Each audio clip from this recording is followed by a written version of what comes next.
Balakrishna ఎర్రగొండల boys high స్కూల్లో biology టీచర్కి పనిచేస్తున్నాను. నేను ఉపాధ్యాయ అవార్డు కోసం అప్లై చేసుకున్నాను. నా ఫైల్ను డివైఓ ఆఫీసు ప్రొద్దుటూరు వారికి సమర్పించాను. తదుపరి ఇక్కడ అనౌన్స్ చేసినటువంటి లిస్టులో నా పేరు లేకపోవడం వలన ఒకసారి ఏమైంది కనుక్కుందామని నా మిత్రుడైనటువంటి ఎస్టీఎఫ్ స్టేట్ ప్రెసిడెంట్ అయినటువంటి రామాంజనేయులు గారితో ఆఫీస్కి రావడం జరిగింది.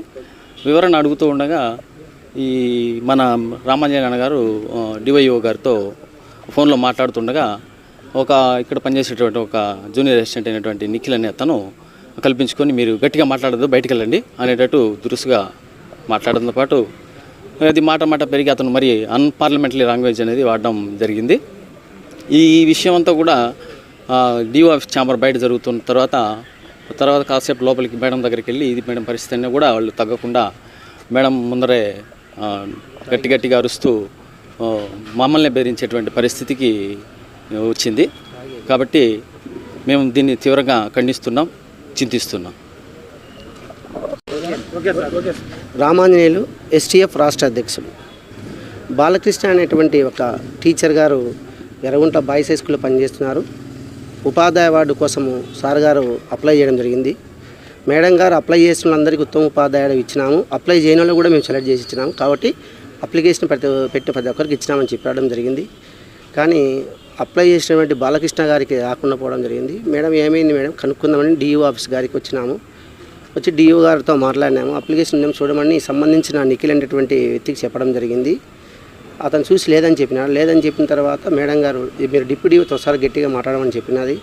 డిప్యూటీ డిఓ గారితో బయటకు వచ్చి మేము మాట్లాడుతున్న సందర్భం లేనటువంటి అతను అవసరం లేనటువంటి ఒక వ్యక్తి నిఖిల్ అనే వ్యక్తి వచ్చి మీరు బయటికి వెళ్ళండి, ఇటు గట్టిగా మాట్లాడకూడదని చాలా లౌడ్గా మాట్లాడినాడు.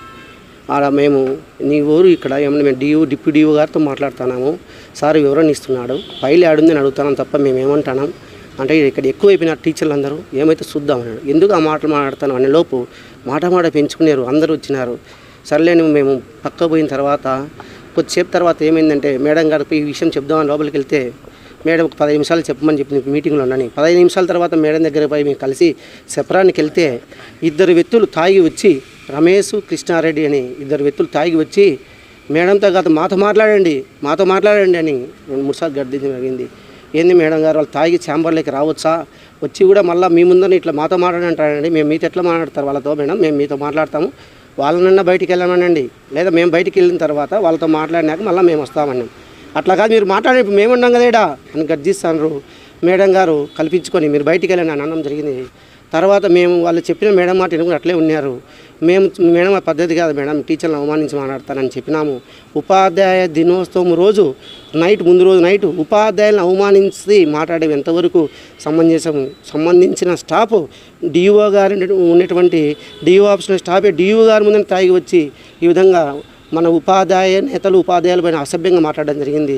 తర్వాత మేడం గారు ఉండి మేము సారీ చెప్పిస్తానంటే సర్లే మేడం అన్నాము అని బయటికి వచ్చి మేడం కలెక్టర్ గారు ఫోన్ చేస్తే బయటికి వెళ్తా అన్నది. రేపు గురు పూజ వస్తామని సెప్టెంబర్ 5 అని మీరు సహకరించండి, ఏం సారీ చెప్పిస్తాండి ఓకే అన్నాము. బయటికి వచ్చి కార్యక్రమ సందర్భంలో రండి మీరు ఎంతమంది వస్తారో రండి అని అసభ్య పదాలను చేస్తూ ఖచ్చితంగా తాడో పేరు తెలుసుకోవాలి, ఈరోజు తెలిసిపోతుంది, రాండి ఎంతమంది వస్తారో పిలుచుకోపోయి అంటారు. తాగి ఉండడం వలన వాళ్ళతో ఏమంటే మాకు అర్థం కాలేదు, చాలా సైలెంట్గా ఉన్నాము. మేడం గారు చెప్పినాము ఇప్పుడు సారీ కాదు మేడం చర్యలు తీసుకోవాలన్నాము.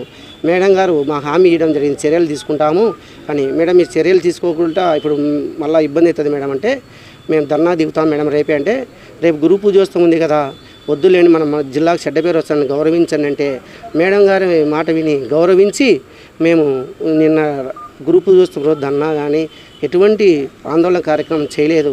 మేడం గారు 9:30 రాత్రి ఫోన్ చేసి వాళ్ళ మీద నేను చర్య తీసుకుంటానని చెప్పింది, కానీ ఇంతవరకు శాఖాపరమైన చర్యలు తీసుకోవడం లేదు. ఇప్పుడు మేడం గారిని కలిసి రిప్రజెంటేషన్ ఇవ్వడం జరిగింది. మేడం గారు లేకపోవడం వల్ల ఏడీ గారికి ఇచ్చినాము. ఆ ఉపాధ్యాయులపైన తాగి వచ్చి దురుసుగా ప్రవర్తించి అసభ్య పదజాలంతో దూషించినటువంటి రమేష్ కృష్ణారెడ్డి పైన మరియు ఫైలు అడగడానికి ఫైల్ స్థితి ఏంది ఎక్కడుందని కనుక్కోవడానికి వచ్చినటువంటి మాపైన గలాటకు మాట్లాడినటువంటి నిఖిల్ పైన శాఖాపరమైన చర్యలు తీసుకోవాలని ఎస్టీఎఫ్ తరపున డిమాండ్ చేస్తున్నాం. ఎందుకంటే మేడం గారు ఆధ్వర్యం జరిగింది, మళ్ళీ విచారణ కూడా అవసరం లేదు, మేడం గారు ఉన్నారు. ఒకవేళ ఇది అబద్ధం అంటే కూడా మేడం గారు అబద్ధం అనేట్టే తప్ప ఇంకొకరు కాదు.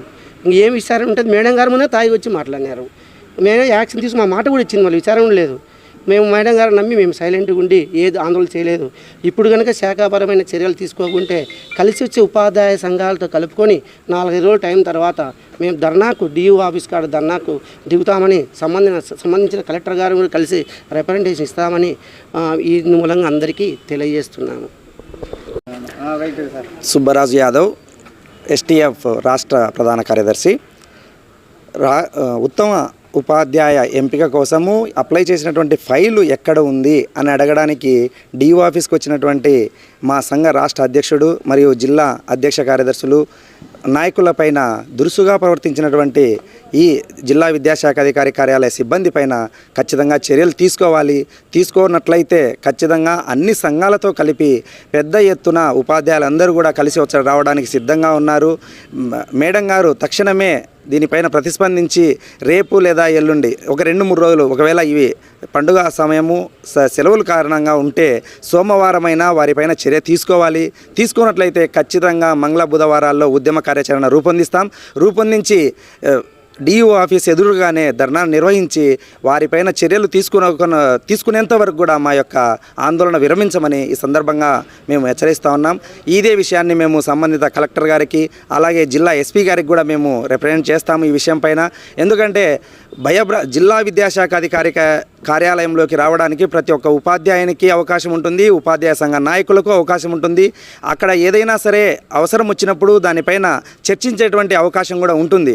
అలా కాకుండా ఎవరు ఆఫీస్లోకి రావద్దు, మేమే ఇక్కడ ఏదో చెలాయిస్తాము, మాదే జరగాలి అనేటువంటి తత్వము సరికాదు. డిఏఓ కార్యాలయ సిబ్బంది పైన కూడా చాలామంది ఉపాధ్యాయులు అసంతృప్తిగా ఉన్నారు. వాళ్ళు చేసేటువంటి పనులతో భయభ్రాంతులకు గురయ్యి ఆఫీస్లో పనులు చేపించుకోవడానికి కూడా ఇబ్బంది పడేటువంటి పరిస్థితులు ఈరోజు దాపరించినాయంటే ఇది ఎక్కడికి దారితీస్తుంది, ఈ సమాజం ఎక్కడికి పోతుందో కూడా అర్థం కాని పరిస్థితి ఈరోజు నెలకొంది. కాబట్టి డిఈఓ గారు తక్షణమే దీనిపైన స్పందించి చర్యలు తీసుకోవాలి. లేనట్లయితే ఉపాధ్యాయ సంఘాలన్నీ కూడా కలిసి వచ్చాయి. ఈరోజు ఉపాధ్యాయ సంఘాలన్నీ కూడా పిలుపునిస్తాము, ఉద్యమ కార్యాచరణ రూపొందిస్తాము. ఖచ్చితంగా డిఓ గారు చర్య తీసుకోవాలి. వారి సిబ్బంది పైన శాఖాపరమైన చర్యల కోసమే మేము డిమాండ్ చేస్తున్నాం. ఎందుకంటే ఈరోజు వారిని విడిచిపెట్టినట్లయితే ఈరోజు రాష్ట్ర సంఘ నాయకుడిపైనే దాడి చేయడానికి సిద్ధమైనారంటే ఇక ఉపాధ్యాయుల పైన ఏ విధంగా ప్రవర్తిస్తారో మనకు అర్థం చేసుకోవచ్చు. కాబట్టి డిఓ గారు స్పందించకపోతే కలెక్టర్ గారు ఆ తర్వాత గౌరవ విద్యాశాఖ మంత్రులకు అదేవిధంగా ముఖ్యమంత్రి దగ్గరికి కూడా ఈ విషయాన్ని తీసుకోపోవడానికి మేము వెనుకాడమని ఈ సందర్భంగా తెలియజేస్తున్నాము. ధన్యవాదాలు.